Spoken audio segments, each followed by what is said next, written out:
Good morning, dear students. Welcome to this online lecture. I am Mr. Rahul Pawar. In today's lecture, we are going to study the concept of clubbing of income. In this particular lecture, we are going to study the provisions of Income Tax Act relating to clubbing of income of a spouse and a minor child. आजच्या या लेक्चरमध्ये आपण clubbing of income he concept पाहणार आहोत. या कन्सेप्टमध्ये income tax ॲक्टप्रमाणे एखाद्या स्पाऊसचं किंवा एखाद्या मायनर चाइल्डचं इन्कम कशा पद्धतीनं क्लब केलं जातं, क्लब करणे म्हणजे एकत्र करणे. ओके, त्या क्लबिंगच्या प्रोव्हिजन्स कोणकोणत्या आहेत हे आपण या लेक्चरमध्ये आज पाहणार आहोत. So let start with this particular point, clubbing of income. First we will see what is the meaning of clubbing of income. Clubbing of income म्हणजे काय, इथून आपण सुरुवात करणार आहोत. Generally under income tax act an individual is generally taxed in respect of his own income. एखादा व्यक्ती असेल, इंडिव्हिज्युअल व्यक्ती, ती व्यक्ती स्त्री असेल किंवा पुरुष असेल, त्या व्यक्तीला जे त्या व्यक्तीचं स्वतःचं इन्कम आहे त्या इन्कमवरती त्या व्यक्तीनं स्वतः टॅक्स द्यायचा असतो. In income tax act it is specifically mentioned that an individual should pay tax on the income earned by him or her. त्या व्यक्तीने, त्या इंडिव्हिज्युअल व्यक्तीने जे काही इन्कम अर्न केलं असेल, कमवलं असेल, त्या इन्कमवरती त्या स्वतः व्यक्तीनेच गव्हर्नमेंटला टॅक्स हा पेड करायचा असतो. म्हणजे स्वतःच्या इन्कमचा टॅक्स हा स्वतःच पेड करायचा असतो. परंतु काही वेळेला एखाद्या व्यक्तीला दुसऱ्या व्यक्तीचा टॅक्ससुद्धा पेड करावा लागतो. म्हणजे इन्कम मिळालं आहे दुसऱ्या व्यक्तीला, परंतु टॅक्स आपल्याला पेड करावा लागतो. त्या केसमध्ये काय होतं बघा, हवेवर there are certain cases where an individual has to pay tax in respect of income of another person. Income दुसऱ्या व्यक्तीला मिळालं आहे, परंतु त्या व्यक्तीचा टॅक्स, त्या व्यक्तीचं जे इन्कम आहे त्या इन्कमवरचा टॅक्स हा आपल्याला पेड करावा लागतो. मग दुसऱ्या व्यक्तीचं इन्कम आहे, परंतु त्या इन्कमचा टॅक्स आपल्याला पेड करावा लागतो आहे. याच्या ज्या प्रोव्हिजन्स आहेत, याचे जे नियम आहेत बघा, these provisions are contain in section 60 to 65 of income tax act. Income tax कायद्याचा जो सेक्शन 60 ते सेक्शन 65 आहे, या सेक्शन्समध्ये कोणत्या सिच्युएशनमध्ये दुसऱ्याच्या इन्कमचा टॅक्स, इन्कम मिळाला आहे दुसऱ्या व्यक्तीला, परंतु त्या इन्कमवरचा टॅक्स आपण कधी पेड करायचा असतो, हे प्रोव्हिजन्स या सेक्शन 60 to 65 मध्ये दिलेल्या आहेत. आणि या प्रोव्हिजन्स कशासाठी तयार केल्या, why these provisions have been made. These provisions have been made to control on the people who try to avoid the tax. काही लोकांची मानसिकता अशी असते की टॅक्स बुडवण्याची, त्याला टॅक्स अवॉइडन्स असं म्हटलं जातं. ज्या लोकांचं उत्पन्न हे जास्त आहे ती लोक स्वतःचं इन्कम दुसऱ्याच्या नावाने डायव्हर्ट करतात, ट्रान्सफर करतात. कशासाठी, in order to reduce the tax liability. Okay, गव्हर्नमेंटला टॅक्स कमी द्यावा लागावा म्हणून ते स्वतःचं जे इन्कम आहे ते घरातल्या एखाद्या व्यक्तीच्या नावाने ट्रान्सफर करतात आणि स्वतः कमी टॅक्स पेड करतात. स्वतःचं इन्कम कमी दाखवून टॅक्स कमी पेड करून गव्हर्नमेंटला चीट करतात, गव्हर्नमेंटला फसवतात. मग ही जी लोकांची टेंडन्सी आहे, ओके, ही टेंडन्सी मोडून काढण्यासाठी या क्लबिंगच्या प्रोव्हिजन्स ह्या केलेल्या आहेत. बघा, these provisions have been made to counteract the tendency of the tax payers. जी टॅक्स पेयरची लोकांची टेंडन्सी असते to divert their property or transfer their income to reduce the tax liability. Tax वाचवण्यासाठी काही लोक, जे स्पेशली हायर इन्कम ग्रुपमधील लोक, स्वतःच्या इन्कम हे घरातील एखाद्या व्यक्तीच्या नावाने डायव्हर्ट करतात, ट्रान्सफर करतात. त्याचबरोबर काही वेळेला असेटसुद्धा, एखादी असेट आहे, ओके, ती असेट घरातील एखाद्या व्यक्तीच्या नावाने ट्रान्सफर केली जाते. ओके, ह्याचा उद्देश काय असतो, एखादी असेट ट्रान्सफर करायची, ऑन पेपर ती ट्रान्सफर केली जाते without consideration or with inadequate consideration. Okay, म्हणजे कमी किमतीमध्ये किंवा काहीही पैसे न घेता ती असेट घरातील एखाद्या व्यक्तीच्या नावावरती केली जाते. म्हणजे असेट त्या व्यक्तीच्या नावावरती झाली, दुसऱ्या व्यक्तीच्या, म्हणजे मिळणारं इन्कम हे त्या व्यक्तीचं इन्कम झालं. अशा वेगवेगळ्या ट्रिक्स वापरून काही लोक स्वतःची टॅक्स लायबिलिटी कमी करण्याचा प्रयत्न करतात इल्लिगली. ओके, आणि हे जे सर्व केलं जातं हे इलिगली केलं जातं. इन्कम तर मिळाले स्वतःला, परंतु ते इन्कम दुसऱ्याच्या नावानं दाखवलं जातं. ओके, ट्रान्सफर ऑफ इन्कम त्याला आपण म्हणतो. ओके, मग हे जे काय लोकांची टेंडन्सी आहे स्वतःचा टॅक्स वाचवण्यासाठीची, ओके, याच्यासाठी या क्लबिंग प्रोव्हिजन्स केलेल्या आहेत. And these provisions are mention in section 60 to 65 of income tax act. बघा, फॉर एक्झाम्पल आपण एक बघूया की आपल्या देशामध्ये for individuals income tax is levied on a slab system on the total income. आपण इन्कम टॅक्स स्लॅब्स आपण already पाहिलेले आहेत. 60 वर्षापेक्षा कमी वय असेल, 60पेक्षा जास्त वय असेल, 80पेक्षा जास्त वय असेल, ओके, त्या व्यक्तींना टॅक्स स्लॅब्स हे वेगवेगळे असतात.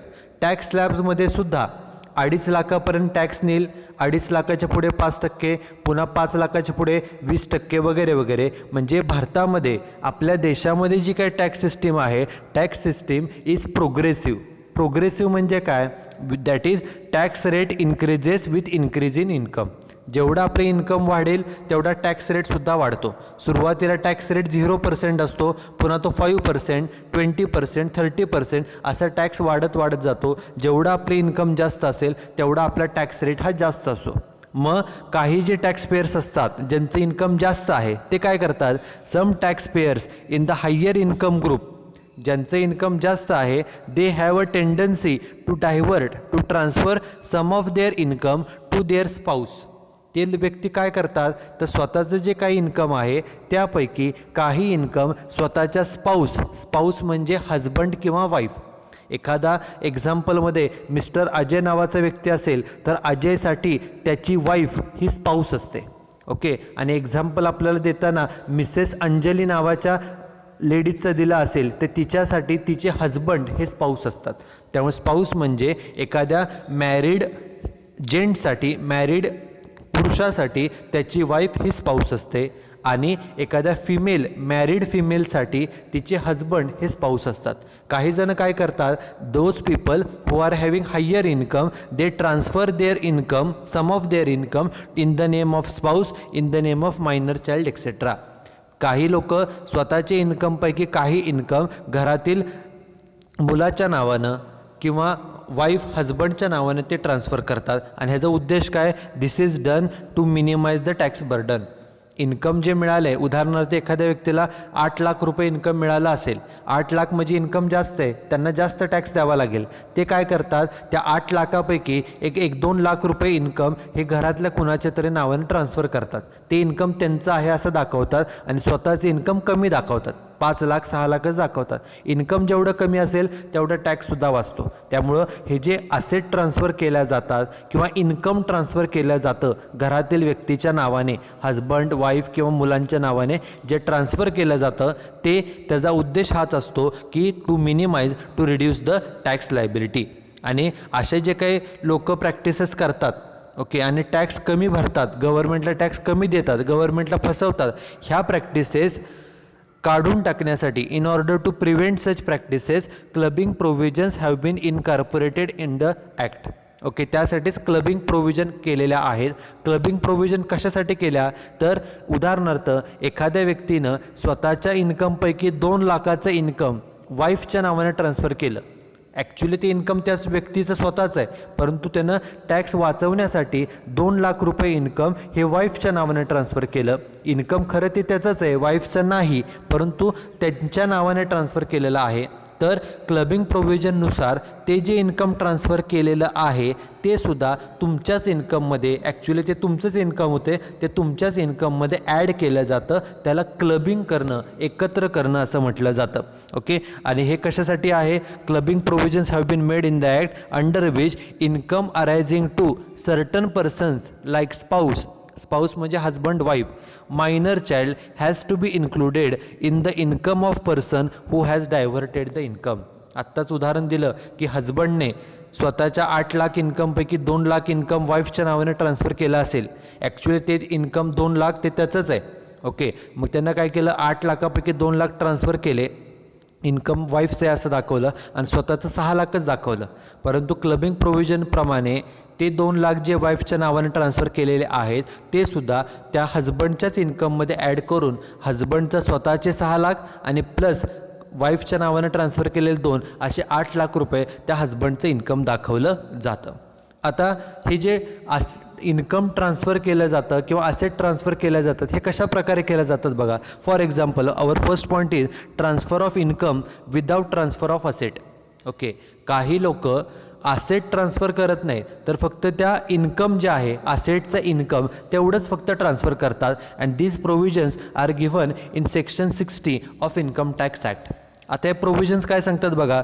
इफ एनी पर्सन, जर एखाद्या व्यक्तीने transfers the income from any asset, एखाद्या असेटचं इन्कम होतं, उदाहरणार्थ एखादी हाऊस प्रॉपर्टी होती, ती हाऊस प्रॉपर्टी एखाद्या व्यक्तीच्या नावावरती होती आणि त्या हाऊस प्रॉपर्टी सपोज रेंटवरती दिली तर दर महिन्याला रेंट मिळणार आहे, बरोबर. म्हणजे रेंट हे इन्कम आहे त्या असेटचं. बघा पुढे काय सांगितलं आहे. If any person transfers income from asset without transfer of asset. त्या असेट त्या व्यक्तीच्याच नावावरती आहे, असेट दुसऱ्या व्यक्तीच्या नावावर केलेली नाही, त्याच व्यक्तीच्या नावावर आहे, फक्त काय ट्रान्सफर केलं तर income. Such income from asset is to be included in the total income of the transferor. ज्या व्यक्तीनं ते इन्कम ट्रान्सफर केलेलं आहे त्या व्यक्तीच्याच इन्कममध्ये ते जे इन्कम आहे ते इन्क्लूड केलं जातं, क्लब केलं जातं. एक उदाहरण बघा. For example mister Ajay is a owner of house. Ajay नावाचा व्यक्ती आहे, तो एका घराचा ओनर आहे. Gives a right to his wife to receive the rent of house. घर नावावरती आहे अजयच्या, त्यानं त्याच्या वाईफला राईट दिला, अधिकार दिला की त्या घराचं जे काय रेंट असेल ते रेंट तुला घे. Okay, the house property is in the name of Ajay. घर मात्र अजयच्याच नावावर आहे. ओके, परंतु रेंट कोण घेते तर वाईफ घेते. In this case the rent received by wife will be included in the income of Ajay. जरी ते रेंट वाईफला मिळत असलं तरीसुद्धा ते इन्कम कोणाचं आहे, खरं घर कोणाच्या मालकीचं आहे अजयच्या. त्यामुळे जरी वाईफला इन्कम मिळत असलं तरीसुद्धा ते इन्कम अजयच्याच इन्कममध्ये ॲड केलं जातं. काही लोक असेट स्वतःच्याच नावावर ठेवतात, जसं इथं सांगितलं आहे घर अजयच्याच नावावरती आहे, फक्त त्यानं ते असेटचं जे इन्कम आहे रेंटच्या स्वरूपामध्ये दर महिन्याला जे रेंट मिळते ते वाईफला मिळवण्याचा अधिकार दिलेला आहे. वाईफला सांगितलं तू रेंट घे, म्हणजे इन्कम मिळते वाईफला, परंतु क्लबिंग प्रोव्हिजन्सप्रमाणे ते इन्कम जे वाईफला मिळत आहे ते सुद्धा हजबंडच्याच इन्कममध्ये इन्क्लूड केलं जातं, कारण की husband is a rightful owner of that house. हजबंडच्या नावावर घर आहे म्हणजे ते इन्कम त्याचं आहे, म्हणून वाईफचं मिळालेलं इन्कम हजबंडच्या इन्कममध्ये इन्क्लूड केलं जातं. This is first. Then second point is clubbing of income arising to spouse. It is given in section 64. Okay, अजून एक मार्ग कोणता बघा, तर income by way of remuneration from a concern in which individual has substantial interest. आता याचा अर्थ काय होतो, सबस्टॅन्शियल इंटरेस्ट. आणि एखाद्या व्यक्तीचं सपोज एखाद्या ऑर्गनायझेशनमध्ये एखाद्या कंपनीमध्ये तो काम करतो आहे आणि त्या ऑर्गनायझेशनमध्ये त्या कंपनीमध्ये तो जर मोठ्या पदावर काम करत असेल तर त्या व्यक्तीकडे त्या कंपनीमधील वेगवेगळ्या पॉवर्स असतात, अधिकार असतात, आणि त्या पॉवर्सचा अधिकाराचा वापर करून काही वेळा ती व्यक्ती स्वतःच्या हजबंडला किंवा स्वतःच्या वाईफला त्या कंपनीमध्ये चांगल्या पदावरती चांगल्या पगाराची नोकरीही दिली जाते. ओके, मग त्याच्या प्रोव्हिजन्स काय आहेत बघा. In computing the total income of an individual all such income arising to spouse of such individual by way of salary, commission, etc. from a concern in which such individual has substantial interest shall be included. याचा अर्थ बघा, आपण पुढे एक्झाम्पलमध्ये पाहणारच आहोत. आणि याचा अर्थ काय की जर सपोज एखादा व्यक्ती आहे मिस्टर अजय नावाचा, and suppose he is working as a manager in a particular company. तो व्यक्ती त्या कंपनीमध्ये मॅनेजर आहे, तो मोठ्या पदावरती आहे.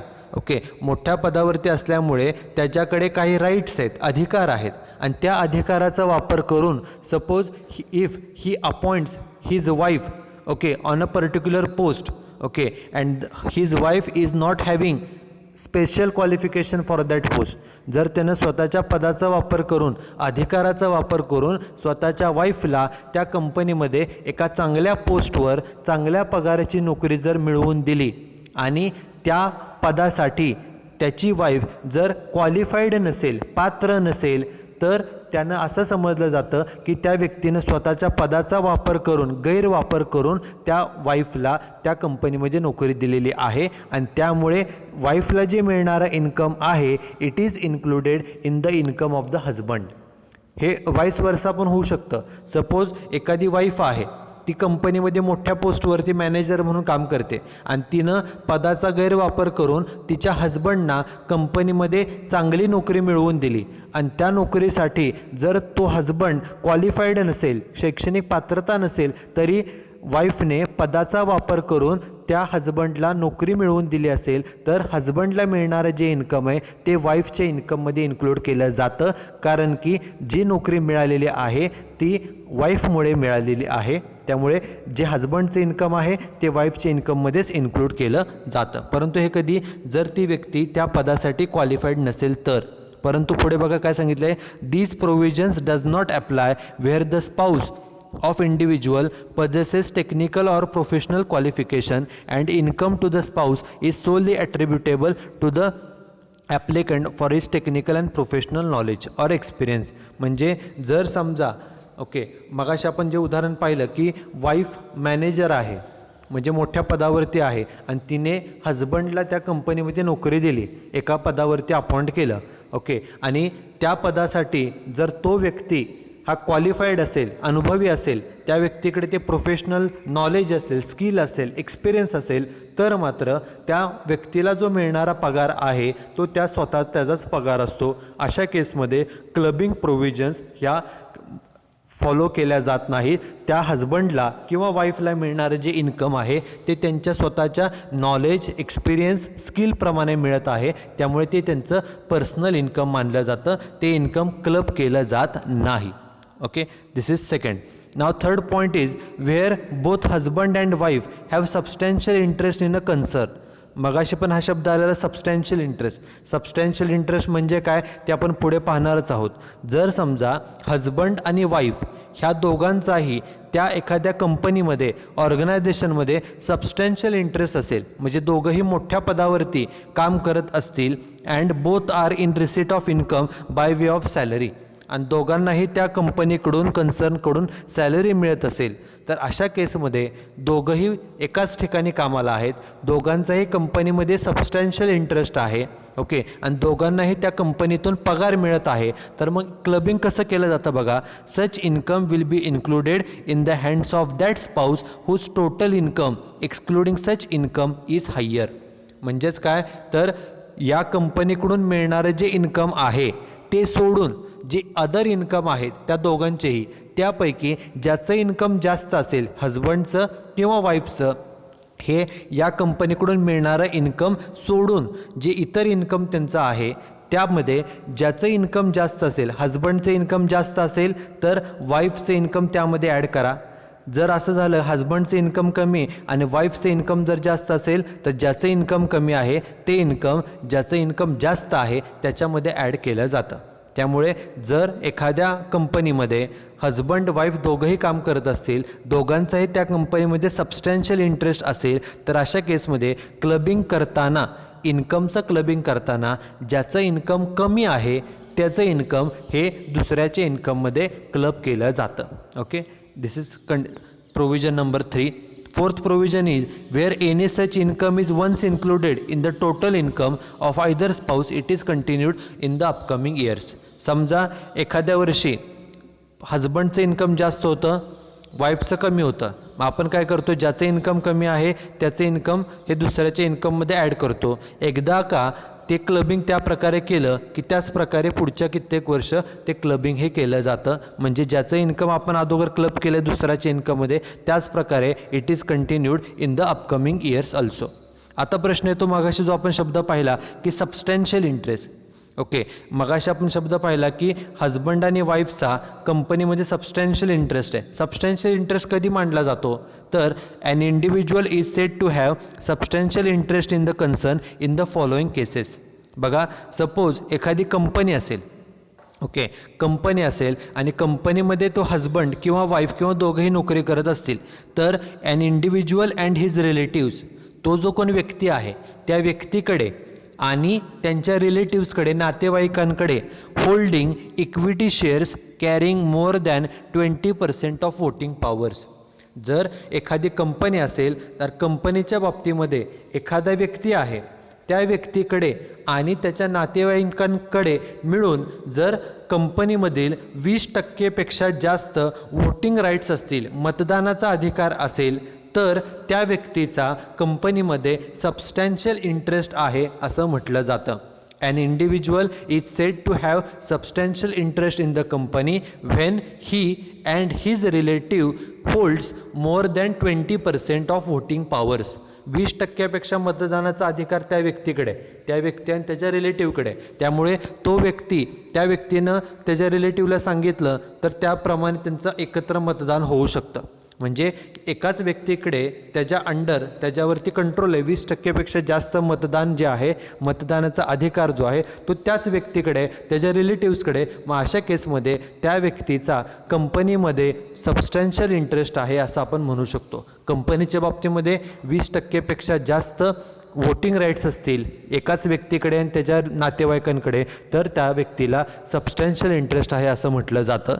आणि कंपनी सोडून इतर कोणताही बिझनेस असेल तर an individual and his relatives, एखादा व्यक्ती आणि त्याचे नातेवाईक are entitled to more than 20% of the profit of the concern. जर त्या व्यक्तीला आणि त्याच्या नातेवाईकांना मिळून समजा कन्सर्नचा, बिझनेसच्या एकूण प्रॉफिटपैकी 20% जादा प्रॉफिट मिळणार असेल, मोर दॅन 20% प्रॉफिट मिळणार असेल, तर त्या व्यक्तीचा त्या कंपनीमध्ये सबस्टॅन्शियल इंटरेस्ट आहे असं आपण म्हणू शकतो.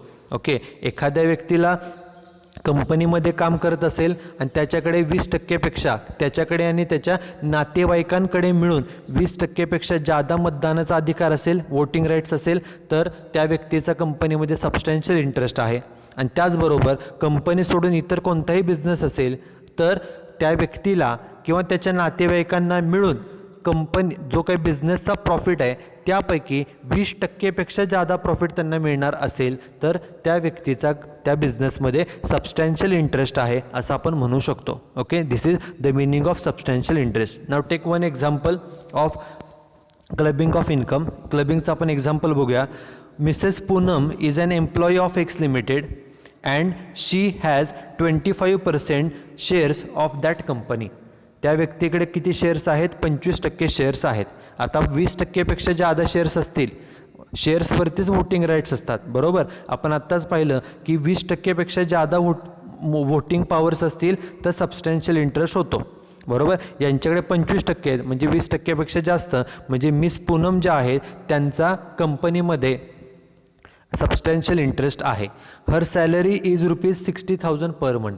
त्यांचा पगार किती आहे तर 60,000 रुपये महिन्याला, हा त्यांचा स्वतःचा पगार आहे. Her husband mister Ajay is working as a computer software programmer in the same company. He Mrs Poonam ज्या कंपनीत काम करते आणि ऑलरेडी त्यांचा सबस्टॅन्शियल इंटरेस्ट आहे, त्याच कंपनीमध्ये तिचे हजबंड अजय देखील काम करतात आणि त्यांचा पगार किती आहे? 40,000 रुपये. He is not qualified for the job. महिन्याला 40,000 त्यांना पगार दिला जातोय, परंतु त्या पगारासाठी ते इलिजिबल नाहीत, ते क्वालिफाईड नाहीत त्या पदासाठी आणि त्या पगारासाठी. म्हणजेच काय, ही जी कोण वाईफ आहे मिसेस पूनम, त्यांनी सबस्टॅन्शियल इंटरेस्ट आहे, म्हणजे त्यांनी त्यांच्या पोस्टचा, त्यांच्या पॉवरचा वापर करून, अधिकाराचा वापर करून त्यांच्या हजबंडला कंपनीमध्ये जॉब दिलेला आहे. Compute gross total income of mister Ajay and Mrs Poonam for AY 2021 assuming that they do not have any other income. मग आपल्याला त्या दोघांचं इन्कम कॅल्क्युलेट करायचं आहे. पहिल्यांदा इन्कम कॅल्क्युलेट करताना बघा, आपल्याला Mrs Poonam is an employee of X limited and has 25% shares of X limited. Mrs Poonam ही एक्स लिमिटेडमध्ये जॉबला आहे आणि त्यांच्याकडे 25% शेअर्स आहेत. 20%पेक्षा जास्त असल्यामुळं त्यांचा कंपनीमध्ये सबस्टॅन्शियल इंटरेस्ट आहे, बरोबर. Her husband is working in the same company without professional qualification for the same. तिचे मिस्टर, तिचे हजबंड हे त्याच कंपनीमध्ये मोठ्या पदावर काम करतात, परंतु त्यासाठी त्यांचं शैक्षणिक पात्रता नाही. Thus by virtue of clubbing provisions the salary received by Mr Ajay will be clubbed in the hands of Mrs Poonam. Okay, तो अजय नावाचा हजबंड हा क्वालिफाईड नाही, शैक्षणिक त्याची पात्रता नाही त्या पदासाठी, त्या पगारासाठी, त्यामुळे अजयला मिळणारं जे इन्कम आहे ते वाईफच्या इन्कममध्ये इन्क्लूड केलं जाईल, क्लब केलं जाईल. त्यामुळे मिसेस पूनमचं इन्कम किती होईल बघा. स्वतःचं पूनमचा पगार किती आहे, मिसेस पूनमचा पगार आहे महिन्याला 60,000 रुपये. त्यामुळे महिन्याचं 60,000 गुणिले 12, त्यांचं स्वतःचं इन्कम 7,20,000 आणि हजबंडला इन्कम किती मिळते तर 40,000. जरी ते अजयचं असलं तरी ते वाईफच्या इन्कममध्येच क्लब केलं जाईल. महिन्यात 40,000 प्रमाणे 12 महिन्याची किती 4,80,000. असं एकूण इन्कम किती झालं 12 लाख. त्याला नाव द्यायचं gross total income. In this example Mrs Poonam is having substantial interest in the company and her husband is working in the same company without qualification. तिचे हजबंड अजय नावाचे हजबंड हे त्या कंपनीमध्ये क्वालिफाईड नसताना देखील काम करत आहेत. म्हणजेच मिसेस पूनमने स्वतःच्या अधिकाराचा वापर करून हजबंडला नोकरी मिळवून दिलेली आहे. त्यामुळे अजयला मिळणारं जे इन्कम आहे ते सुद्धा मिसेस पूनमच्या इन्कममध्येच इन्क्लूड केलं जाईल. This is example number 1. Now example number 2. Will your answer be different if Mr Ajay was qualified for the job. Okay, Ajay जो आहे, आत्ता आपण मगाच्या एक्झाम्पलमध्ये अजयचं इन्कम महिन्यात 40,000 जे होतं ते इन्कम वाईफच्या इन्कममध्ये ॲड केलं, इन्क्लूड केलं, कारण की अजय हा क्वालिफाईड नव्हता. परंतु आता असं सांगितलं आहे की जर अजय क्वालिफाईड असेल त्या पदासाठी, त्या नोकरीसाठी, तर तुमचं उत्तर बदलेल का. तर ऑब्वियसली जर तो व्यक्तीचं क्वालिफिकेशन असेल, शैक्षणिक पात्रता असेल, एक्सपिरियन्स असेल, नॉलेज असेल, स्किल असेल, तर त्याला मिळणारं इन्कम हे त्या स्वतः त्याचंच इन्कम असतं. बघा, if Mr Ajay possesses professional qualification for the job then clubbing provision shall not be applicable. मग अशा वेळेला इन्कमचं क्लबिंग एकत्रीकरण केलं जात नाही. प्रत्येकाचं इन्कम हे त्याचं स्वतःचं सेपरेट इन्कम. बघा, मग पहिल्यांदा मिसेस पूनमचं इन्कम किती होईल, त्यांचा महिन्याचा पगार किती होता. आपण मगाशी पहिला महिन्याचा पगार होता 60,000 रुपये. महिना 60,000 प्रमाणे 12 महिन्याचा झाला 72,000. हे झालं मिसेस पूनमचं इन्कम. त्यानंतर मिस्टर अजयचं इन्कम किती, त्यांचा महिन्याचा पगार किती होता बघा, तो होता 40,000. महिन्यात 40,000 प्रमाणे 12 महिन्याचे किती झाले 4,80,000. Okay, if both are, if the husband or wife, if they are qualified for the job, if they are having experience for that job, then the income received by them, it is their personal income. हे त्यांचं personal income आहे. त्या income त्यांचं प्रत्येकाचं income आहे, ते clubbing करायचं नाही, त्याचं एकत्रीकरण हे केलं जात नाही. This is example number 2. Now the third type is income arising to spouse from an asset transferred without adequate consideration. काही वेळेला एखादा व्यक्ती स्वतःच्या स्पाऊसला म्हणजे हजबंडला किंवा वाईफला एखादी असेट ट्रान्सफर करतात. ओके, आणि असेट ट्रान्सफर करताना ती विदाऊट कन्सिडरेशन, विदाऊट ॲडिक्वेट म्हणजे कमी पैशामध्ये, कन्सिडरेशन म्हणजे मोबदला, कमी मोबदल्यामध्ये ही असेट ट्रान्सफर केली जाते. बघा, where there is transfer of asset to spouse, okay, for inadequate consideration, any income arising to transferee from the transferred asset shall be included in the total income of the transferor. म्हणजेच काय, आणि हा नियम कशाला लागू नाही, other than house property. House प्रॉपर्टीला फक्त हा नियम लागू नाही. जर एखाद्या व्यक्तीने एखादी असेट वाईफला ट्रान्सफर केली, हजबंडला ट्रान्सफर केली आणि विदाऊट ॲडिक्वेट कन्सिडरेशन, त्याचा योग्य मोबदला न घेता, ओके, कमी पैशामध्ये जर ती असेट ट्रान्सफर केली असेल तर त्या असेटमधून जे मिळणारं इन्कम आहे ते इन्कम हे ट्रान्सफरर ज्यांना असेट ट्रान्सफर केली आहे त्याच्याच इन्कममध्ये इन्क्लूड केलं जातं. बघा, in case of transfer of house property without adequate consideration, the transferor shall be deemed to be owner of house property and its annual value will be taxable in his hands. जे आपण मगाशी सुद्धा example पाहिलेलं की एखाद्या व्यक्तीने स्वतःचं घर, ओके, दुसऱ्याच्या नावावर ट्रान्सफर केलं किंवा रेंट घ्यायला सांगितलं वाईफला.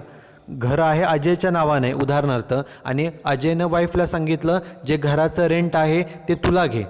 ओके, तर रेंट जे मिळत आहे वाईफला ते इन्कमसुद्धा हजबंडच्या इन्कममध्ये इन्क्लूड केलं जातं. त्याचप्रमाणे इथं सुद्धा नियम आहे की जर एखाद्या व्यक्तीने एखादी हाऊस प्रॉपर्टी वाईफच्या किंवा हजबंडच्या नावाने ट्रान्सफर केली तर जरी ती ट्रान्सफर केली असली तरी जो ट्रान्सफरर आहे, ओके, ज्यानं ते असेट ट्रान्सफर केलेली आहे तोच त्या असेटचा खरा ओनर होता. कारण असेट ट्रान्सफर करताना कमी पैशाला केलेले आहे. ओके, म्हणजे हे टॅक्स वाचवण्यासाठीच केलेलं असतं. त्यामुळे जो असेट ट्रान्सफर करणारा आहे तोच त्या असेटचा डीम्ड ओनर मानून ते घराचं जे इन्कम आहे it is taxable in his hands. Okay, this is second condition. Then third is the income arising to transfer asset alone have to be clubbed. म्हणजे त्या असेटमधून जे मिळणारे इन्कम आहे त्याचंच फक्त क्लबिंग केलं जातं. म्हणजेच उदाहरणार्थ एखादी असेट ट्रान्सफर केली, समजा हाऊस प्रॉपर्टी, ओके, वाईफच्या नावाने ट्रान्सफर केली आणि त्या प्रॉपर्टी समजा ती प्रॉपर्टी रेंटवरती दिली असेल तर त्यातून जे काही रेंट मिळेल हे झालं त्या असेटचं इन्कम, बरोबर. आणि हे इन्कम, रेंटचं इन्कम याचं क्लबिंग केलं जातं.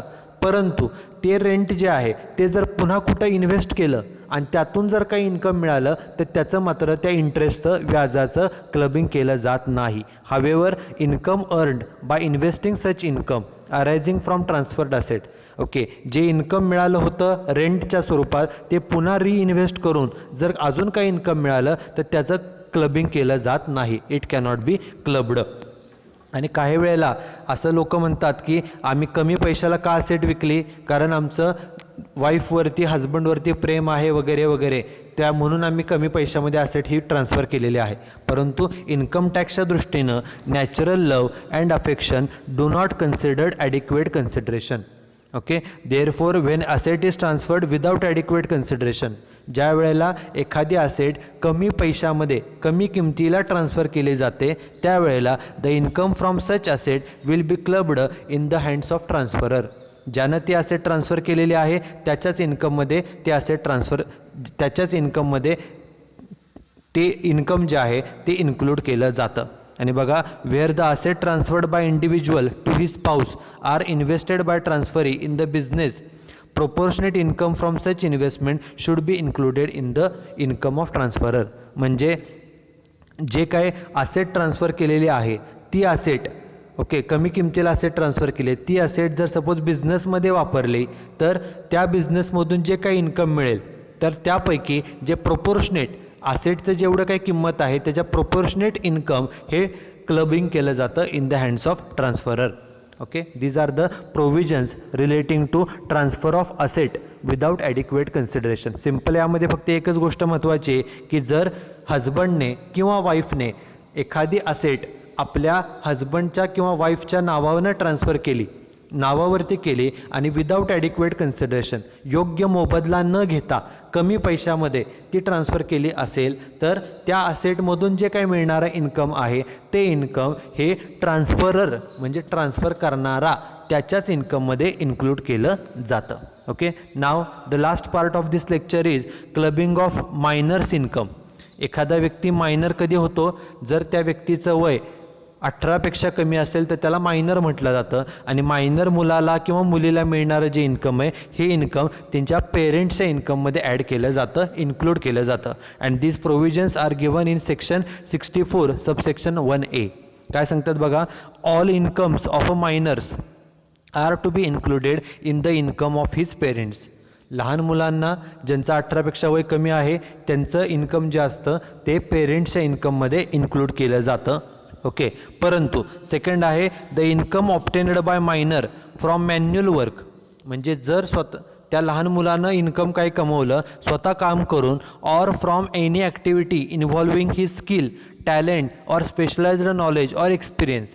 जर एखाद्या लहान मुलाने स्वतः मॅन्युअली काम करून किंवा असं एखादी ॲक्टिव्हिटी करून की ते करण्यासाठी स्किल लागतं, टॅलेंट लागतं, नॉलेज लागतं किंवा अनुभव लागतो, त्यातून जर काही इन्कम मिळवलं असेल तर it will not be included in the income of his parents.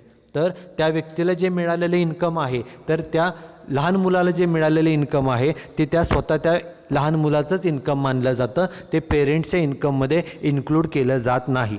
आता टी व्हीवरती काही गेम शोज असतात, रियालिटी शोज असतात, सिंगिंग शोज असतात, डान्सिंग कॉम्पिटिशन्स असतात. डान्स करण्यासाठी, सिंगिंगसाठी किंवा इतर कोणत्या गेम शोसाठी त्या मुलाकडे स्पेशल स्किल, नॉलेज किंवा एक्सपिरियन्स असावा लागतो. मग त्यातून जर काही इन्कम मिळालं असेल तर ते त्या लहान मुलाचं स्वतःचं इन्कम आहे, स्वतःच्या स्किलनुसार, स्वतःच्या एक्सपिरियन्सनुसार, स्वतःच्या स्पेशल नॉलेजनुसार त्यानं इन्कम मिळवलं आहे, त्यामुळे ते त्याचं पर्सनल इन्कम मानलं जातं. ते इन्कम पेरेंट्सच्या इन्कममध्ये इन्क्लूड केलं जात नाही.